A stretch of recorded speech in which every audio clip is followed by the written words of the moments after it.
Yun lang. Morning mga kachorba. Wala lang, napaaga lang ako mag-kiss-kiss sa inyo. Kasi wala akong kape. Wala pang kape di dahil. Antay-antay din. Baka sakali. Kaya tara nang mag-kiss-miss. Chikahan. Actually, pag nagkakaroon ako ng load, kaya ano rin ako mag-kiss-miss. Wala, napachika lang kami ng kapatid ko, yung sumunod sa akin, naaawa na rin ako sa mga ginagawa niya, kasi oo, nawawalan din siya ng trabaho, pero ginagawa niya ang lahat, kahit mag-extra siya, kahit maliit na halaga, para lang makabili din sa akin, makabili ng gamot, pambili ng gamot ko, pang ano ko. Wala lang, napachika lang ako sa inyo. Alam ko naman na halos araw-araw, baka nagchichismis ko na sa inyo yung tungkol din sa sitwasyon namin. Hirap. Kaya nagtanong siya sa akin, kapatid ko nagtanong siya sa akin, ate, kailangan mo na ba magtrabaho? Hindi na ba siya nahihilo? Hindi na ba ano?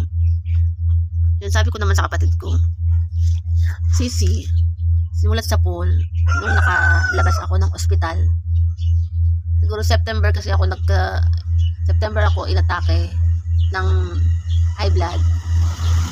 Tapos mga January ata, ito January ng 2025. Gusto ko na talaga magtrabaho. Sarili ko mismo ang pinupush ang sarili ko dahil sobrang pagpupush ng sarili ko. Kahit yung time na yun, medyo hindi pa ganun okay yung paningin ko, yung ulo ko. Pero gusto ko magkatrabaho talaga noon. Kasi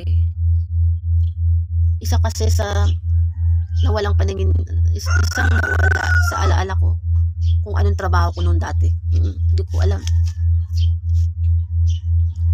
Sa lahat ng naging trabaho ko dati, wala ako naalala noon. Yung sa awa naman ng Diyos, dumating yung nagkukunti-kunti sa paningin ko. Nagkakaroon ng yung utak ko, mga alaala pa konti-konti. So yun nga, napachika nga kami ng kapatid ko kahapon na sabi sa akin na, ate, kaya mo na magtrabaho. Sabi ko nga na, Sisi, kung ako mo lang, gustong ko talaga magtrabaho. Kasi ayoko talaga na nahihirapan ka na. Alam ko na naiyak siya, o kahit naman noon pag nagkakaroon ng problema, naiyak yan. Kayang-kaya ko, Sisi, kasi wala pa ako sapatos. Pinatawa ko lang para ma-relax siya. Sabi ko, Sisi, wala ako sapatos. Kung pwede lang mag-apply nung nakachinelas, apply na ako nung Monday, ng January pa lang. Kaso wala ako sapatos. Napatawa si Sisi. Wala, pinaano ko din para medyo ma-relax kasi na-stress na talaga yan. Especially, di pa naman ganun kaganda yung trabaho niya. Ako talaga, gusto ko talaga magkatrabaho. Gusto ko makakuha rin ng SS. Malaking tulong din talaga. Hirap talaga ng sitwasyon.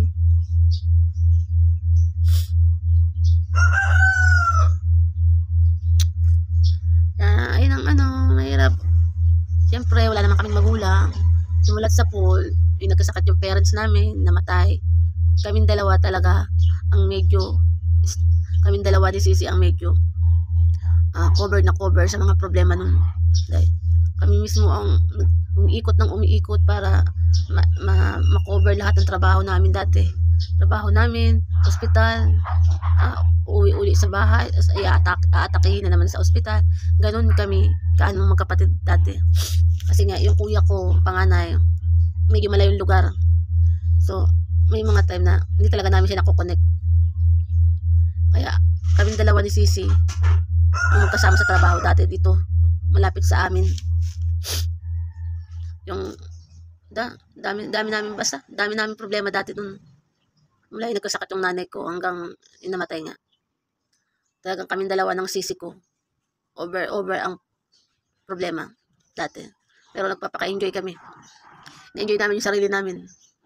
Pagtawa-tawa, pag konting banding. Kasi ayun ang namin. Ako, naiyak din ako. Naiyak ako dati noon pa. Yung mahina pa lang yung parents ko noon.